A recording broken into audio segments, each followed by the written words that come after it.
I guess does it feel good to actually maybe practice for the first time here in 2 weeks? I mean, it wasn't a full-on practice, but gotta feel good. I like doing this a whole lot better than being on the road, sleeping in hotels, and going to award shows where we should get the awards, but we don't. Yeah. It's just these last 2 weeks for you. Mike Birch is not going to like that. I'm going to get a slashing on that These one. last 2 weeks for you personally, I mean, you've probably flown however many some odd miles, and does it just feel to maybe finally good to just settle in here? Okay, now we're focusing in on the game. Yeah, I'm looking forward to being with my team. I mean, that's the fun part about it, right? In terms of getting with the guys. We had a great banquet last night. That was a great celebration of our seniors and their accomplishments this year, and just getting back out there with the guys are obviously excited with a great deal of energy. So that's energizing. As a coach to go back out there with your team and watch them run around here today with so much energy and really being honest with you, very very purposeful, very intentional. I mean, does not feel like in any way any other practice in a postseason that I've been part of. Very locked in and purposeful in terms of their work. So it was, as a coach, that's as good as it gets. Yeah. How do you try to pace yourself here in the next 3 weeks? Yeah, we have a good plan.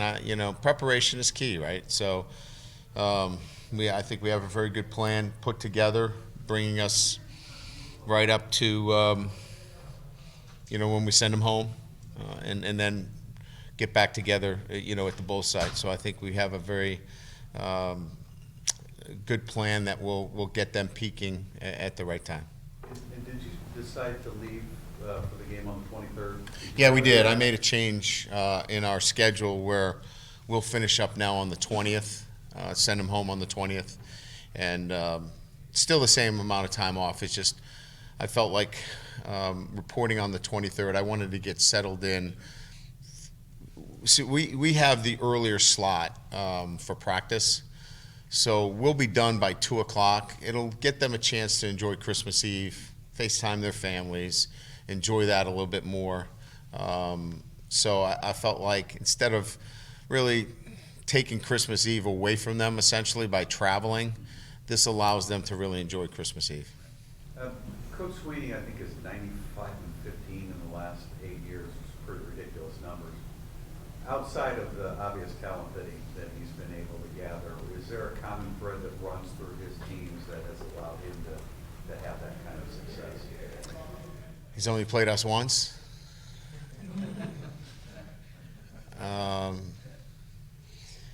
Yeah, I mean, obviously the consistency that he's shown has been amazing. The last 4 years, being in the playoffs and winning the ACC, just has built a really strong culture of success and winning. I would point to a couple of things. One, they've kept their players in their program. You don't see a lot of guys leaving early. They stay. So that environment, that culture is one where guys don't get up and leave early. They play in all their games. That says a lot to what he's built as the head coach, and certainly those guys really enjoy being there. So having, a Christian Wilkins, for example, who's played as a freshman through his senior year, I mean, I think that says a lot as to why he's been so successful. And what do they do well consistently year after year? Well, first of all, continuity. Great continuity with their defensive coordinator. Brent Venables has been there quite a long time, and to keep a defensive coordinator in place for that time, as you know, is not an easy thing to do. That's one. Their co-coordinators on offense have kept their system in place.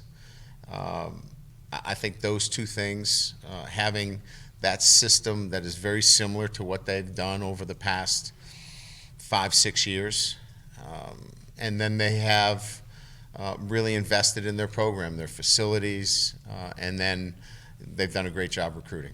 So they're not overrated. I've been told for the last week that they're overrated. I would not be on that train. I would not be on the overrated train. Brian, what's your early read on Myron now that you've got a chance to see him moving around? Oh, he's not in any, football shape. He's moving around fine. It's going to take him all these 3 weeks. I think we'll get him ready to compete, but we're going to need all 3 weeks to get him back into football conditioning. Do you think it's realistic that he could play 10 or 15 Oh, plays? I think so. I mean, today was his first day. I mean, he did our two runs, the last couple of times that we were out. We were out 2 days ago, and he ran without any ill effects, felt good after. But he's going to need, these 3 weeks of football-related activities to give us 15, 20 really, really good plays, and I think he's capable of doing that, yes.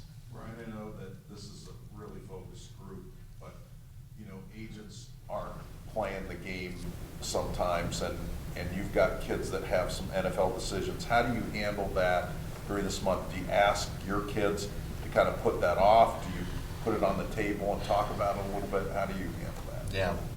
We've been proactive. We begin this process in their spring senior year, and we lay out a timetable so we don't get into distractions. So, we've had some success with players that have had to answer these kinds of questions of, when do I deal with the agent? How do I deal with it? So we take the time in spring to sit down with all of our guys and talk through a timetable as to how to handle it and how we will help them with it. So they're in no stressful situation as we prepare right now. Their parents can handle any decisions for them relative to representation. We will handle evaluations for them and inquiries. So they know that we'll put them in the best position moving forward, and they can focus on what's most important.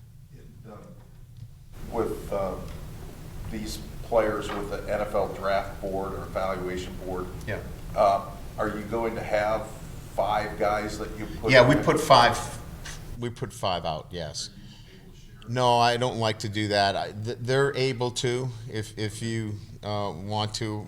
I stopped doing that a couple of years ago, just in case they didn't want that information to be out there. But we put our 5 in to get evaluated. We've vetted all of our guys and have a good sense of where we are relative to the NFL. Have you had anyone say, hey, coach, I'm coming back? Like, just a broad example, Chris Fink, who has another year of eligibility. Has anybody indicated anything like that? Yes, we have a good indication on where we stand with our players relative to the NFL that have eligibility remaining. Feel pretty good about the group coming back. And as far as a short-term plan for, Ian Book coming back off injury, or tranquil, I'm sure Tavon Coney's probably beat up with all the snaps that he took. What's your plan with guys like that today? And I know you got exams coming up, and then just the immediate time after that. We're all hands on deck, really. We're like today. This was all about our first 2 groups getting all the work. This was not about like the traditional bowl. Let's get the young guys work. Young guys didn't get any work today. They were watching. This was about skill development work, and Tavon got all the work at Mike. Drew got all the buck work. So this was really about getting them back in football.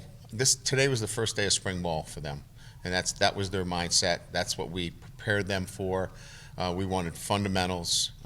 Today we had 20 minutes of individual. So that mirrored a spring practice per se. Brian, back in August, Mike Elston was kind of very forthright that this defensive line is going to be very good. I think we asked him a question about comparing to 2012, and he immediately said, I think they'll be better. When did you kind of see in camp that this defensive line was going to be able to get to the quarterback with those 4 guys so consistently? Yeah, I think we had probably an inclination in the spring that was coming together, and then their off-season work, gave us a good indication that we had some things that were going to continue on that same path. We saw some real good signs, and you can remember at the end of the year, you could start to see the percolation of some of those guys. You were seeing Khalid kind of start to show himself, and then in the spring, and then his off-season workouts, you could start to see Julian show himself. So that was starting to show itself. I mean, maybe you had to strain a little bit to see it, but from the inside, we could start to see that stuff come together. With some on the other side, with some new guys coming in on the offensive line in August and kind of trying to find a group, did they make life difficult? Did they make that difficult for you to get an evaluation of the offensive line a little bit? Yeah, we never really talked about it, but it wasn't easy. It made it a little bit more difficult to find the continuity because guys getting driven back into the backfield, you have to kind of look at who he is and who's he going against, and it's Jerry Tillery, and you're like, all right, let's be careful here. Let's not, end the day going, he can't play yet. He's going against a good player. So there was a little bit of that going on as well. With Aaron Banks, was there any residual advantage to him enrolling early? Like, is he benefiting from that now as a sophomore at all? Oh, I think so. I don't know that there's. I mean, I'd have to go through every one of them, but I can't see a downside to our early enrollees. In terms of them acclimating to Notre Dame and from a football standpoint. So I would say yes. Getting that extra semester certainly helped him accelerating. It could have been another year for him of learning and figuring it out if he didn't have. I am such a proponent of that. That half semester is really almost a full year for those guys. And We have 10 coming in. right, and with him in December, with not having to be in game plan mode all the time, what kind of improvement might you see from him? Well, first of all, it's the academic piece is so large. When you can feel comfortable, handling your academics, you're able to come over here and really invest yourself without a lot of distractions. And so I think you start there, Eric, more than anything else, is that when you have your academics at least under control, you can come over here and really give everything that you have. When you're distracted academically, it's hard to give everything you have. And I think that's probably the biggest thing that you're able to do. Anything else? Yes. Have any of your assistants been turned down opportunities to interview for head coaching jobs, or have you been? What's your take on? There's always inquiries for our guys, but I think I'm pretty confident that our group right now is in a very good position, and expect to have continuity as I stand in front of you right now. Has it surprised you all the success of the program that there hasn't been more talk? I didn't say that there hasn't been inquiries and opportunities. I said that I think we're going to have very good continuity with our staff right now. Not expecting to lose. Right, I'm expecting, as I stand in front of you right now, very good continuity. Brian, you mentioned Sunday that you think Dabo should win Coach of the Year, but are you happy that you actually did win it? I think what I'm happy about more than anything else is that is a reflection. When you win a Coach of the Year award, it has to come from everybody, pulling in the same direction. So, an individual award for me is not why I got into this. But when you look at it, it's about your entire team. It's about your support staff. It's about having really good players. That is satisfying because everybody shares in that. That to me is satisfying. You know, the individual coach of the year, look, you could make the case for anybody to be the coach of the year. There were so many deserving candidates. I'm really happy about that team approach of they all get to share in that, and that's gratifying. You mentioned that this was an emphasis more on the first two units, but you've also noted that you want to get some of the younger players integrated in also. Well, some of the guys that I think can possibly help us beat Clemson, those are the younger guys that I want to integrate in. We're looking at maybe, is there a couple of guys that maybe that haven't played much that maybe can help us in the game. That was my my comment. When do you hope to start maybe integrating them? I did today. And what has, maybe with guys like Braden Lindsay and Lawrence Keys, who might be able to provide you that speed option, what kind of held them back? Was it just the physicality of the game, the injuries, some nuances? Specifically, if you're talking about those two guys, Chris Fink, you know, was clearly established at that position, and you know, I think, you know, our ability to use a tight end as the next guy in at that position in terms of how we were going to run our offense. If we were strictly going to be an 11 personnel team, it might have opened a door for those guys, but that's not how we were going to play this year. And then there was going to be a curve there of learning. And, you know, as we kind of were working, you know, through the year, there were other areas that we had to focus on, and that was the offensive line. It wasn't trying to develop a third wide receiver, quite frankly.